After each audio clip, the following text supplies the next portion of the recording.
नमस्कार, स्वागत है आपका खबर फर्स्ट में। मैं आशुतोष पांडे। बिहार की राजनीति की बात हो गई है और कहा ही जाता है कि बिहार का जो राजनीति है वो सूर्य उगने के साथ जिस तरह से चालू होता है और डूबने के साथ दूसरा समीकरण सामने आ जाता है। हालिया दिनों की अगर हम बात करें तो जिस तरह से बिहार की राजनीति बदल रही है, मौसम जिस तरह से करवट नहीं बदलता है उससे तेज बिहार की राजनीति बदल जाती है। तो आज हमारे साथ मौजूद है राजनीतिक विशेषज्ञ अभिषेक तिवारी जी। और मैं बता दूं कि ये किसी पहचान के मोहताज नहीं है।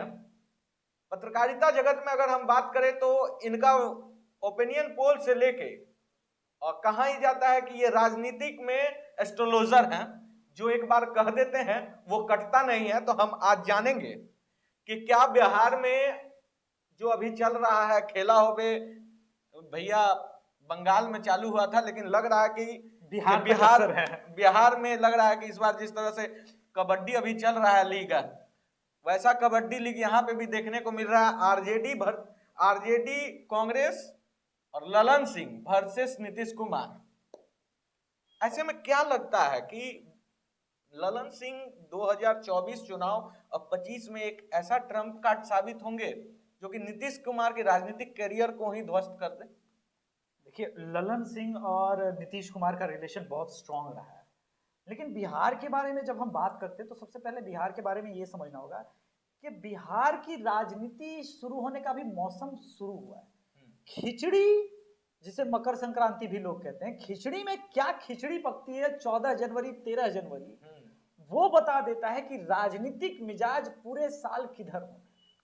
आपको याद होगा कि ऐसे ही नीतीश कुमार अचानक एक बार, उस वक्त ईद का समय था, रोजे रमजान का समय था, और अचानक बिना बुलाए राजद के दफ्तर में पहुंच जाते हैं भाई, और इफ्तार पार्टी हो जाती है। बिहार में इफ्तार पार्टी और खिचड़ी दो ही चलन है, और वहां इफ्तार पार्टी हुई और यहां अगले महीने सत्ता बदल गई। नीतीश कुमार जब अज्ञातवास में जाएं तो समझ लीजिए कि यहाँ के जो उनके गठबंधन के लोग हैं उनको डरना चाहिए। हाँ, ये बात बहुत अच्छा बताएं। और कहा जाता है कि जब ये नवादा नालंदा चले जाते हैं और खास करके जब बिना बुलाए किसी पार्टी के कार्यक्रम में चल जाते हैं, जिस तरह से कोट करने वाला बहुत बड़ी बात आपने बताया एक इशारों में, कि जिस तरह से अटल बिहारी वाजपेयी का पुण्यतिथि पे बर्थडे के दिन जाना और उनका गुणगान करना, कहीं ना कहीं ये नहीं आ रहा है बू कि कहीं ना कहीं एनडीए और जदयू के बीच कुछ ना कुछ समीकरण बन रहा है? अब इसका मैं दूसरा भी पहलू बता देता हूं, क्योंकि हम राजनीति को, जब नीतीश कुमार को, बिहार को समझना है तो नीतीश कुमार को समझना। अब देखिए, 2009 में भोज कैंसिल हुआ बीजेपी का, मोदी जी आने वाले थे। उस वक्त अध्यक्ष कौन थे? शरद यादव। लेकिन जब फ्लिप करना था तो सबसे पहले क्या हुआ?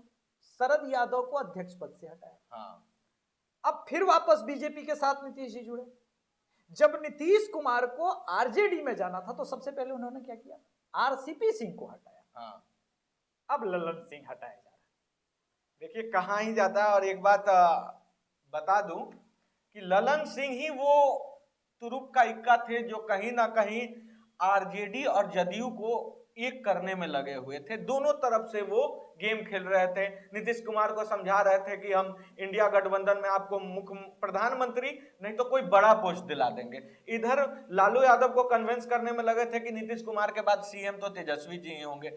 लेकिन दोनों तरफ से जो अब उनका गोटी सेट नहीं हो रहा है, तो नीतीश कुमार को अभी हम थोड़ा सा साइड रखते हैं। अब बात कर लेते हैं ललन सिंह का ही, कि अध्यक्ष पद से हट जाएंगे 29 तारीख को, ये कंफर्म है जी। तो उसके बाद ललन सिंह का करियर पे अगर हम थोड़ा सा बात करें कि कहां जाएंगे ललन सिंह, अध्यक्ष पद के बनने के बाद कोई तुक नहीं बनता है कि वो पार्टी में रहें, क्योंकि जिस तरह से क्षेत्रीय पार्टियों का राजनीति चलती है, और खास करके हम बात कर रहे हैं बिहार में आरजेडी जदयू, एक बड़ा नेता को जब बड़ा पोस्ट से हटाया जाता है तो या फिर वो विलुप्त हो जाता है, नहीं तो पार्टी चेंज कर लेता है।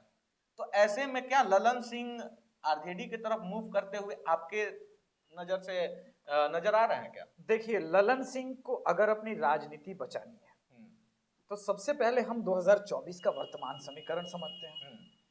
मुंगेर विधानसभा के अगर हम डेमोग्राफी को समझेंगे तो वहां पे डेमोग्राफी के हिसाब से दो बहुत पिलर वाली चीज है, जिसे आप राजनीतिक रूप से कहते हैं आधार स्तंभ, कुर्मी और भूमिहार। और ललन सिंह इन दोनों के कॉकटेल जब तक जदयू में है, अच्छा, ये कॉकटेल विनिंग का पोजीशन बनाता है। लेकिन अब 2024 का चुनाव है और भूमिहार 90% बीजेपी की तरफ शिफ्ट हुआ है। ऐसे में उनको नया कॉकटेल ढूंढना होगा और वो नया कॉकटेल जदयू के साथ उनको मिलना मुश्किल है। तो अब दो चीजें हैं, क्या अध्यक्ष पद पे बने रहने हद से हटने के बाद क्या वो अपनी राजनीति एज अ सांसद भी हटाना चाहेंगे? ऐसा तो कोई नहीं करेगा, वरना राजनीति ही समाप्त हो जाएगी। और नीतीश कुमार क्यों ऐसा फोर्स कर रहे हैं कि अब आप अध्यक्ष मत रहिए?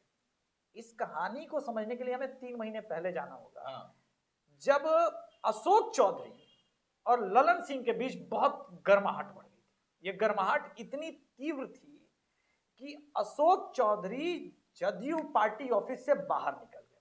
उसके बाद 2 दिन बाद एक प्रेस कॉन्फ्रेंस होता है। उस प्रेस कॉन्फ्रेंस में अशोक चौधरी काफी पीछे खड़े हुए थे मीडिया से। नीतीश कुमार उनका हाथ पकड़ के उनको आगे लेके आते। वो पहला साइन था, जो सिग्नेचर समझते हैं नीतीश कुमार का लोग, वो पहला साइन था कि सब कुछ ठीक नहीं है। Nitish Kumar is very hard bargainer. अब हार्ड बार्गेनर है तो बार्गेन क्या हुआ था कि हम बदल रहे हैं, अगर बीजेपी से अलग हुए तो उनको कुछ दिया गया होगा। तो कहा गया संयोजक बना देंगे, कहा गया प्राइम मिनिस्टर कैंडिडेट बनाएंगे। लेकिन उसके लिए फिर हमको यह समझना पड़ेगा कि उस वक्त कांग्रेस की स्थिति यह थी कि वो कर्नाटक भी चुनाव नहीं जीती थी और हिमाचल भी नहीं जीती थी। उसको एक चेहरे की आवश्यकता थी, लेकिन अब वो परिस्थितियां नहीं, परिस्थितियां बदली हुई हैं। इस वक्त कांग्रेस के पास एक विकल्प ये है कि वो राहुल गांधी के बारे में सोचे। और कांग्रेस की राजनीति गांधी परिवार से शुरू होती है और गांधी परिवार पे समाप्त होती है, उससे वो कॉम्प्रोमाइज नहीं कर सकते। यानी नीतीश कुमार का पत्ता टेक्निकली राजनीतिक रूप से लालू प्रसाद यादव की महत्वाकांक्षा ने काट दिया, या जिसे हम जनरलाइज करके एक शब्दों का उच्चारण, एक शब्द का उच्चारण करते हैं ना कि काट दिया उसका। काट दिया। तो लालू यादव की महत्वाकांक्षा यह है कि जीते जी अपने पुत्र को सीएम बनते देखें। लेकिन सीएम तो तब बनेंगे ना जब नीतीश कुमार अपनी कुर्सी त्यागेंगे। तो डील तो यही थी कि आप 2024 के लिए बिहार से बाहर निकलेंगे और यहां पे कुर्सी इनको सौंप के जाएंगे। अब वो प्रेशर बनाने का समय आया है, तो आरजेडी की तरफ से वो प्रेशर पॉलिटिक्स खेला जा रहा है और ललन पासवान ही वो कनेक्शन है, वो जो वायर आप कहते हैं ना कि आपने बोला था अब 2024 आ गया। 2025 का वेट राजद इसलिए नहीं करना चाहती क्योंकि 2025 में क्या होगा अभी कैसे आकलन करें। हाँ, सही बात है। तो ये तो नहीं हो सकता। ऐसे में नीतीश कुमार के लिए सरदर्द है कि अगर कुर्सी छोड़ देंगे तो मेरे पास क्या बचेगा। और ठीक है, ये बहुत मतलब आप बहुत ही डेप्थ में जाकर बताएं कि किस तरह से नीतीश कुमार करेंगे। लेकिन सवाल देखिए पेंच फंस रहा है अभी, जिस तरह से बिहार की राजनीति को अगर हम देखते हैं और बिहार की राजनीति की अगर हम बात करें तो मैं एक बात बता देता हूं कि बिहार का हर घर का बच्चा इस सब्जेक्ट में बहुत अच्छा है। इसीलिए अगर कोई एक समुदाय का नेता अगर चाहे कि मैं उस समुदाय को डील कर लूंगा तो ये संभव नहीं है। कहीं ना कहीं बीजेपी जो है ग्राउंड में इन सारी खिचड़ियों के बीच में घी वाला काम कर रही है। ये खिचड़ी जरूर बना लेंगे लेकिन स्वाद तभी बनेगा जब उसमें घी डाला जाएगा। तो ये खिचड़ी जो है अभी कहां शिफ्ट होते नजर आ रहा है। क्या ये खिचड़ी कहीं ना कहीं जो बन रहा है ये नीतीश कुमार फिर से गेम खेल जाएंगे? क्योंकि अध्यक्ष पद जब भी बदला गया है, पार्टी बदली गई है। अब पिछला ट्रैक रिकॉर्ड अगर देखें, इनको कहा भी जाता है पलटू राम, बिना पेनी का लोटा कहा जाता है। तो अगर ये बीजेपी की तरफ शिफ्ट होते हैं, जैसा कि आपके सूत्रों के द्वारा पता चला है कि बीजेपी के द्वारा एक डील भी दिया गया है और हम बता रहे हैं आज अभिषेक भैया इनको क्लियर करेंगे कि जो डील बीजेपी के द्वारा रखा गया है वो डील क्या है। देखिए, केंद्रीय नेतृत्व ने नो एंट्री वाला बोर्ड हटा करके बोला ओके नीतीश कुमार आपके लिए एक ऑफर है, लेकिन मुझे आप पे भरोसा नहीं क्योंकि आपकी फितरत में पलटना है। तो डील ये है कि आपको हम राज्यपाल बना देंगे गोवा का, वो खाली होने वाला है पोस्ट, लेकिन बदले में आपको असेंबली अभी के अभी डिसॉल्व करनी होगी और 2024 में हम लोकसभा के साथ साथ विधानसभा चुनाव दोनों के लिए जाएंगे। अब ये बड़ा ट्रिकी चीज है। अगर ऐसा प्लान, क्योंकि एग्जीक्यूट करने के लिए समय कहां है, सही बात, 4 महीने बाद तो चुनाव है लोकसभा का और 4 महीने बाद बिहार का। तो जो माई कॉम्बिनेशन है उसके खिलाफ बीजेपी का तो बड़ा सुनियोजित प्लान है कि चूंकि लोकसभा में लोग वोट देने जाएंगे, उसी बहाने लोकसभा का हवा रहेगा, साथ साथ राज्यसभा का भी काम हो जाएगा। लेकिन नीतीश कुमार, मैं फिर वही कह रहा हूं कि एक कुर्सी के बदले जब दूसरा कुर्सी ऑफर करेंगे तो उसके साथ क्या आप नीतीश कुमार को ऑफर करेंगे? सम्राट चौधरी पिछले 6 महीने से इसी लॉकुस समीकरण पे खेल रहे हैं। हाँ, देखिए बिहार की राजनीति को समझने के पहले अब एक बहुत इंपॉर्टेंट बात बता रहा हूं, कोई शायद आपके चैनल के अलावा ये बात नहीं बताएगा। पिछले 2.5 दशक से बिहार की राजनीति और कार्यपालिका के केंद्र में लॉकुस समीकरण है। हाँ, सही बात अब अगर राजद को इस वक्त सत्ता में देंगे तो लॉकुस समीकरण का क्या करेगा, वो कहां जाएगा?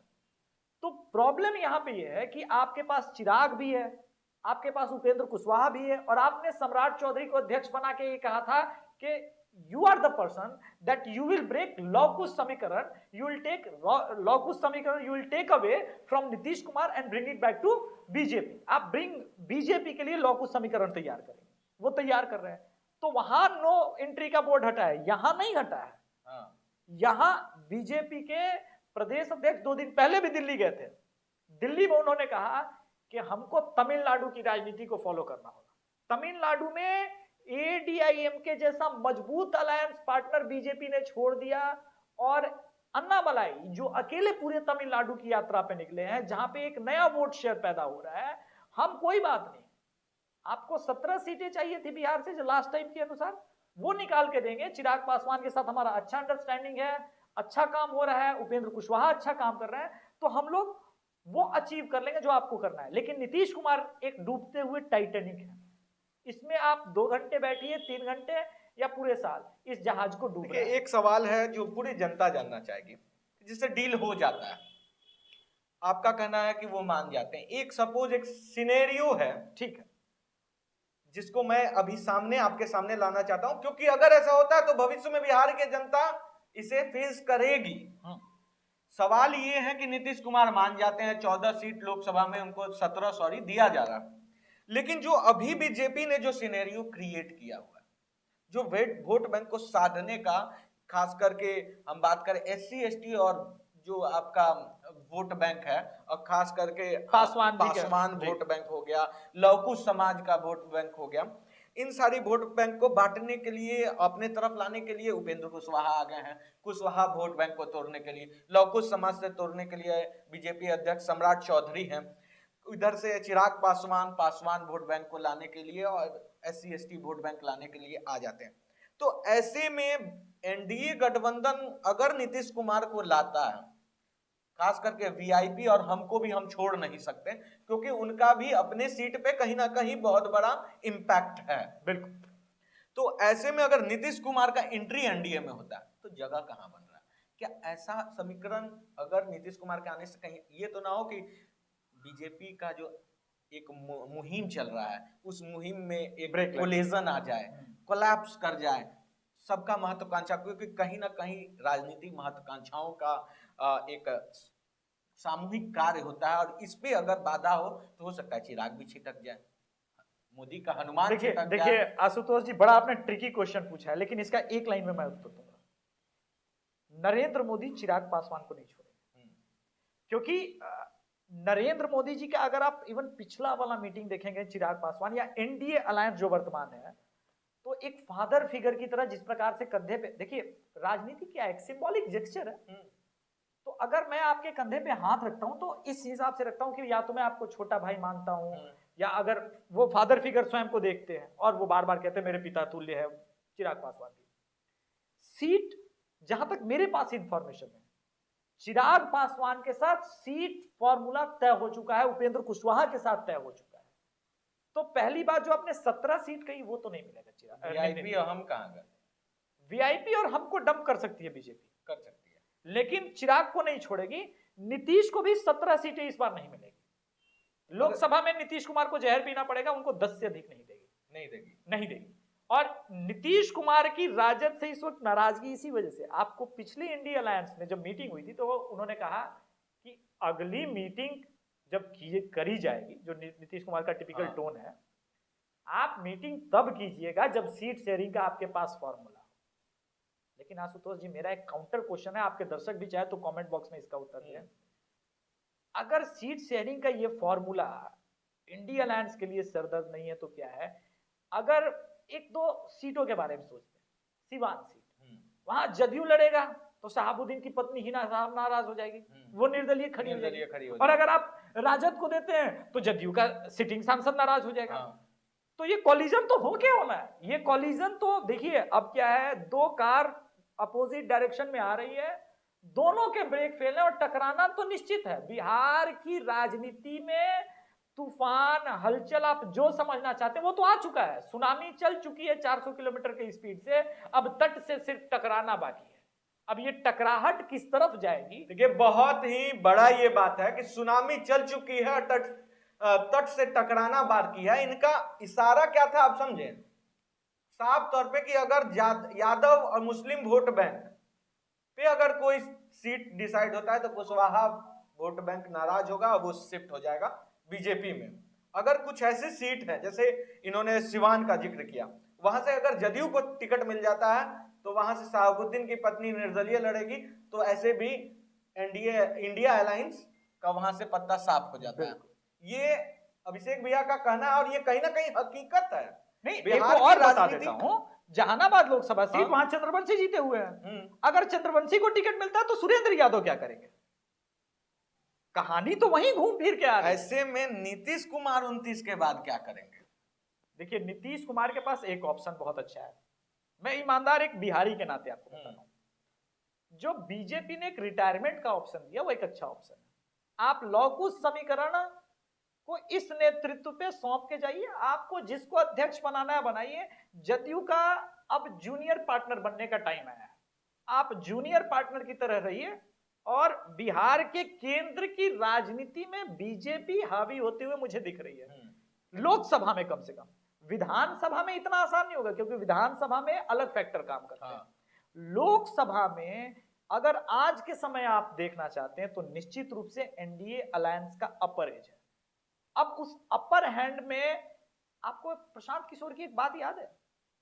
जदयू की खलबली का कारण कोई समझ नहीं रहा है। उन्होंने कहा है कि जदयू के सिंबल पे 4 से अधिक सांसद नहीं जीतेंगे। ये बात मैं लिखित रूप से गारंटी दे रहा हूं। उन्होंने पहली गारंटी बंगाल के बारे में दी थी बीजेपी को लेकर के कि बीजेपी 100 सीट नहीं जीतेगी, और बीजेपी 100 सीट नहीं जीती थी। सही बात है। तो अब 16 तो सिटिंग सांसद हैं और 4 के जीतने के चांसेस बन गए। तो जो मैं कह रहा था सुनामी तो उठ चुकी है, टकराना ही है।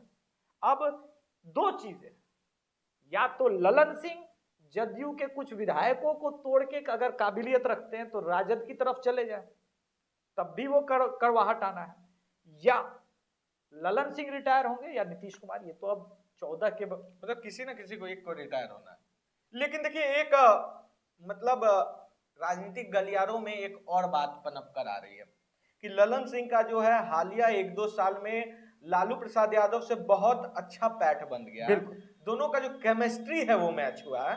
ऐसे में ये कहा जा रहा है कि ललन सिंह जदयू से हट करके शिफ्ट आरजेडी में हो सकते हैं और इस बार आरजेडी के टिकट से वो चुनाव लड़ेंगे।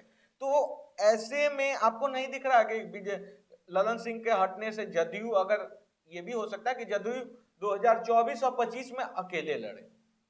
एक थर्ड फ्रंट की की बात हम कर रहे हैं। तो अगर उनको प्रधानमंत्री का चेहरा बनना है तो एक थर्ड फ्रंट तो है जिसे अभी पॉलिटिकल एनालिसिस करने वाले लोग बात नहीं कर रहे। मैं आपको एक थर्ड फ्रंट बताता हूं। मायावती ने उत्तर प्रदेश की राजनीति में भूचाल तब लाया था जब 7 दिन पहले अपने ही भतीजे आकाश को कमान सौंपी और उन्होंने कहा कि वो कांग्रेस के साथ भी नहीं जा रहे हैं, वो किसी और के साथ नहीं जा रहे हैं, वो एक नया राजनीतिक विकल्प तलाश रहे हैं। तो नया राजनीतिक विकल्प क्या है? केसीआर हैं जो तेलंगाना में हारे हुए कांग्रेस से, वो एनडीए से भी नाराज हैं, उनकी भी महत्वाकांक्षा है। ममता बनर्जी की अलग महत्वाकांक्षा है बंगाल में, वो इसी वजह से बार बार इंडिया अलायंस में कांग्रेस में अधीर रंजन चौधरी और ममता बनर्जी के बीच की दूरियां सब जग जाहिर है। तो 2 ये हो गए, मायावती तीसरी हो गई और नीतीश कुमार चौथी हो गई। तो मेरा प्रश्न ये है, इसका भी उत्तर वो लोग कमेंट बॉक्स में दे सकते हैं। फिर इंडिया अलायंस कहां बचा? इसका नाम फिर वापस यूपीए 2 रख दीजिए ना। फिर तो ये यूपीए 2 हो गया। तो इस वक्त स्थिति ये है कि नीतीश कुमार ना हज को जा सके ना तीरथ को जा सके, एक अधर में लटके हुए हैं जहां पे उनको अपने राजनीतिक भविष्य की चिंता है और वो लाजमी है। उनका बॉडी लैंग्वेज ये दिखता है कि शायद वो बीमार भी है, जो राजनीतिक गलियारों में चर्चा है। तो ऐसे में लौकुश समीकरण का नेता कौन है? क्या लौकुश समीकरण जो 2.5 दशक में सत्ता के शीर्ष पे है, उस समीकरण, उस पूरी जाति के, वो पूरी जाति नेतृत्व विहीन हो जाएगी? अब एक नेता किसी को तो वो नेता चुनेगी ना। हाँ। या वो आरसीपी सिंह को चुने, सम्राट चौधरी को चुने। अनफॉर्चुनेटली ये दोनों बीजेपी में है, जो कि नीतीश कुमार के लिए और डेंजरस पॉइंट है।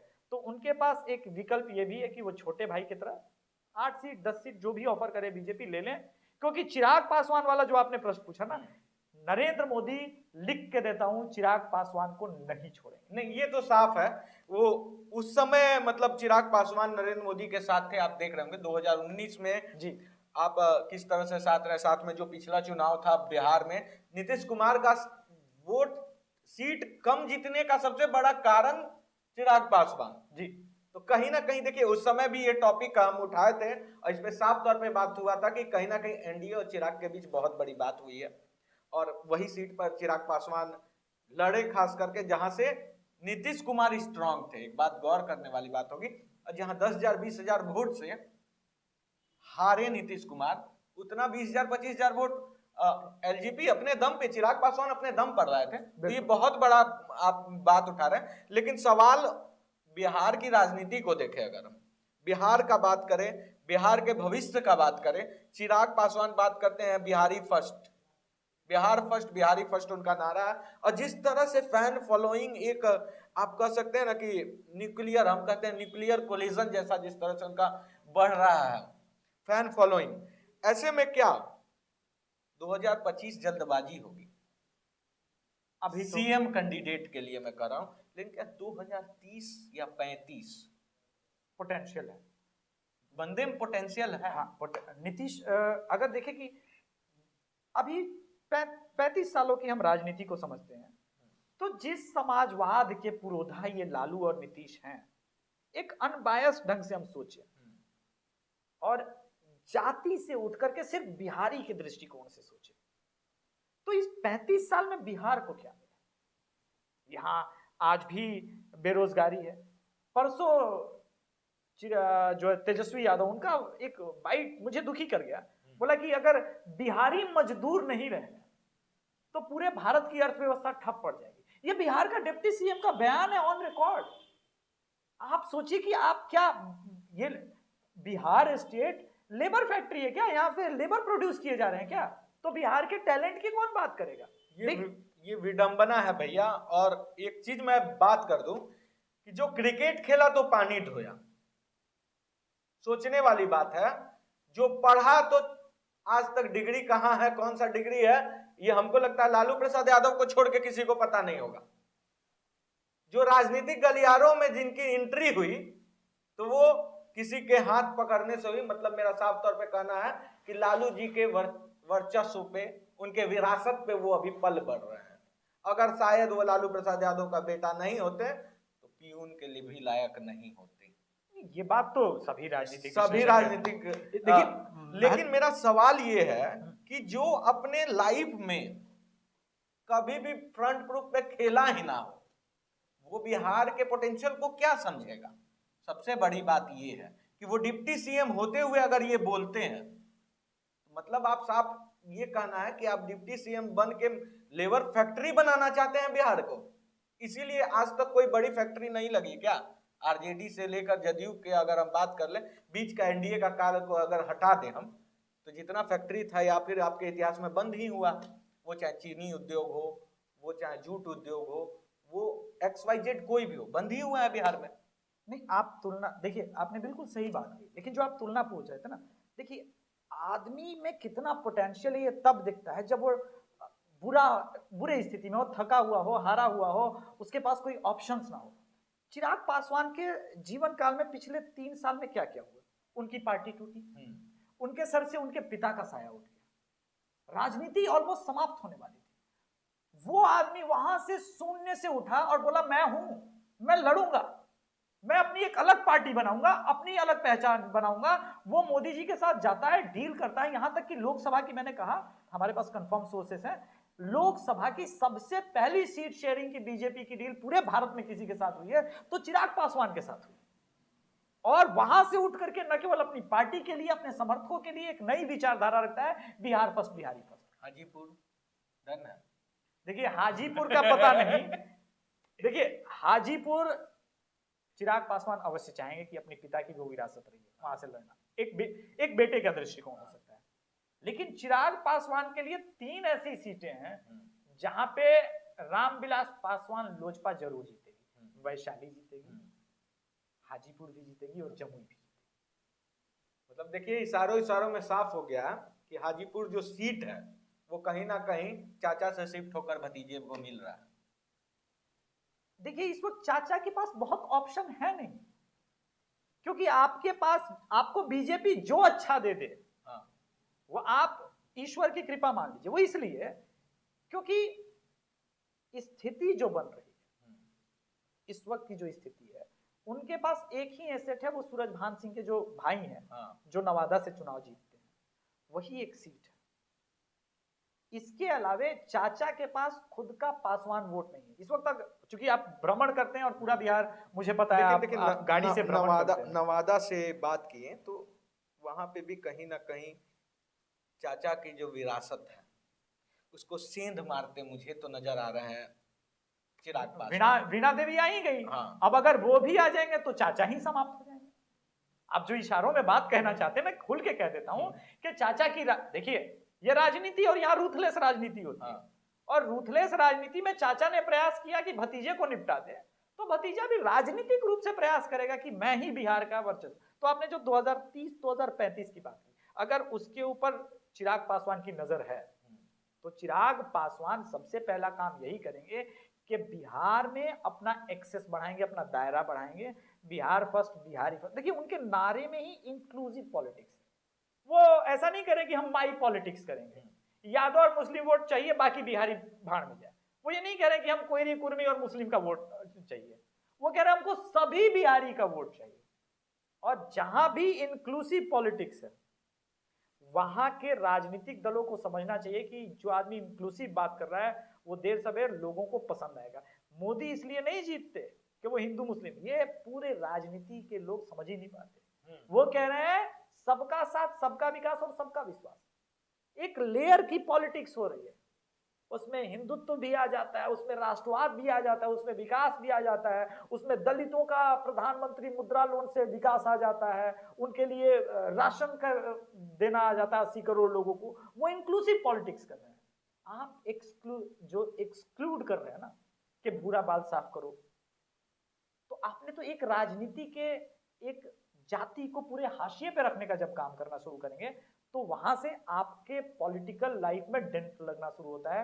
जो नीतीश कुमार के साथ हुआ, जो राजद के साथ हुआ, अनफॉर्चुनेटली नीतीश कुमार उस राजनीति के हिस्सा बन गए जहां से वो बिहार को बाहर लाना चाहते थे। ये नीतीश कुमार की सबसे बड़ी गलती है। तो यहां से चैप्टर क्या एकदम कंक्लूजन पे बात है। देखिए बिहार की राजनीति को समझना छोटी मोटी बात नहीं है, समुद्र की गहराई नापना और बिहार के एक सीट का राजनीति को समझना बराबर, क्योंकि यहाँ चुनाव के एक रात पहले समीकरण बदल जाते हैं, लोग बदल जाते हैं, लोगों के विचार बदल जाते हैं। वोट देने जाने तक हो सकता है बीजेपी सोच के जाए एनडीए में और कांग्रेस को वोट देकर आ जाए। तो ऐसे में सवाल उठता है कि आज के परिस्थिति में क्या चैप्टर क्लोज होते नजर आ रहा है नीतीश कुमार का? नीतीश कुमार के लिए रियली टफ टाइम। वो इसलिए टफ टाइम है उनके लिए, शायद राजनीतिक रूप से शायद टफ कहना भी गलत होगा, टफेस्ट टाइम है।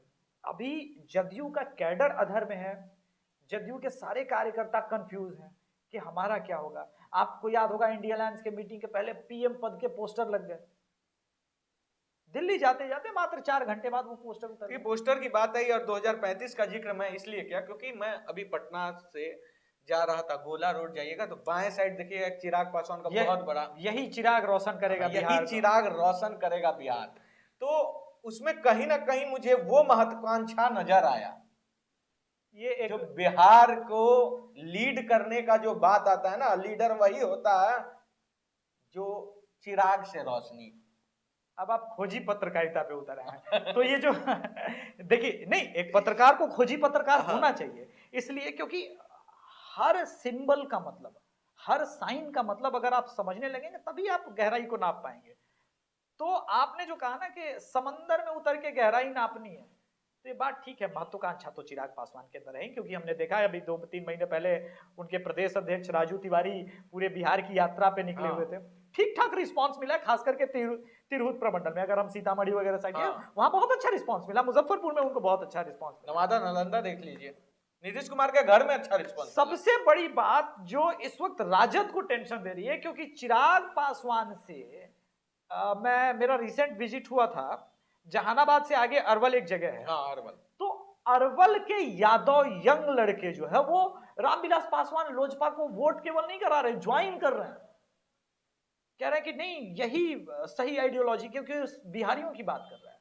अगर ये सिचुएशन क्रिएट हो रही है तो राजद और नीतीश दोनों के लिए डेंजरस सिचुएशन है। देखिए आपके नॉलेज पे जब हम बात करने लगते हैं ना, तो पता ही नहीं चलता कि मिनट कितना हो गया, और मुझे मतलब आपके जवाबों में क्वेश्चंस जो छुपा के आप रखते हैं, और मेरी महत्वाकांक्षाएं बढ़ जाती है कि मैं उससे पूछ दूं, क्योंकि देखिए आधा अधूरा जानना ना मुझे पसंद है ना मेरे दर्शकों को भी पसंद आएगी।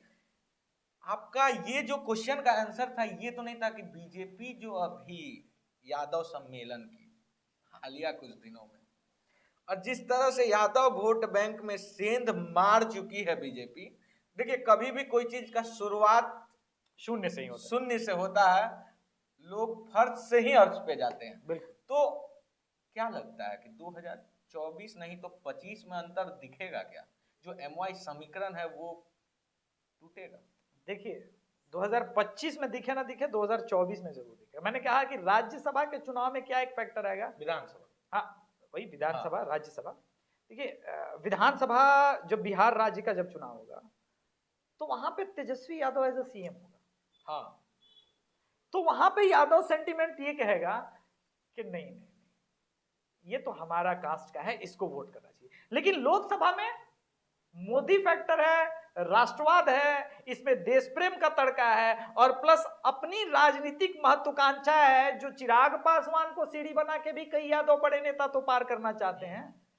वो उसी महत्वाकांक्षाएं पे तो मैं बात कर रहा हूं, तो कि हर जैसे छोटी छोटी, क्योंकि मैं बिहार के नब्ज को शायद लगता है कि 2% समझा हूं।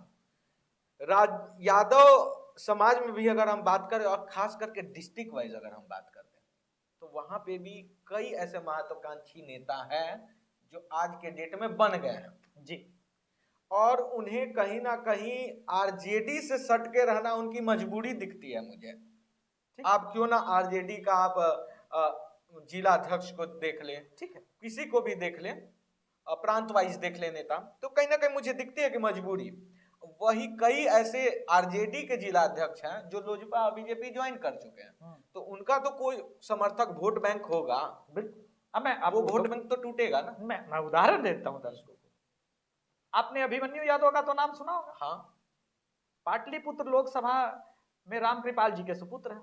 आप कभी मनेर जाइए, कब मीसा भारती दीदी और कब तेजस्वी भैया का वोटर अभिमन्यु भैया करने लगा पता ही नहीं चला। रिसेंट मनेर की विजिट थी मेरी, जब गोलीकांड हुआ था बालू माफिया के बीच में, अभिमन्यु भैया को वोट करेंगे, वो रामकृपाल यादव को नहीं कह रहा वोट करेंगे, लेकिन उनके बेटे ने, क्योंकि उनके बेटे के पास कोई लेगेसी नहीं थी, उनको तो स्वयं खड़ा होना है। रामकृपाल यादव रिटायर होंगे तो बीजेपी में जो जगह बनेगी, अभिमन्यु को लेना है तो उसके लिए उनको बेस तैयार करना है, और वो बेस अभी से तैयार कर रहे हैं, तो वो यादव वोट तो टूट रहा है। इसी प्रकार से आप तिरहुत प्रमंडल जाइए, वैशाली साइड में आपको कई यादव मिलेंगे जो खुलेआम कहते हैं कि नहीं हम वो लालू को वोट नहीं करेंगे। महुआ विधानसभा में 40% के आसपास यादव हुआ करते थे, हारे ना, वहां से राजद 2-2 बार हारी ना, ये तो चमत्कार है। तो राजनीति को ऐसे देखना थोड़ा सा गलत होगा। हमको विधानसभा का अलग एनालिसिस करना होगा, लोकसभा का अलग एनालिसिस करना होगा। अभी लोकसभा है, और लोकसभा में जो अपना पहला टेक था कि ललन सिंह कहां जा रहे हैं और उसका क्या इंपैक्ट है, ये सारा इंपैक्ट वही होगा कि ललन सिंह अगर राजद में गए तो भाई लौकुश समीकरण अपना नेता ढूंढेगा, फिर नेता की खोज स्टार्ट होगी, फिर मतलब मुझे लगता है कि ओपिनियन पोल बदलना पड़ेगा, बदल जाएगा। बदल मतलब 2024 का समीकरण कहीं ना कहीं ललन सिंह के तरफ अभी मूव करते नजर आ रहा है।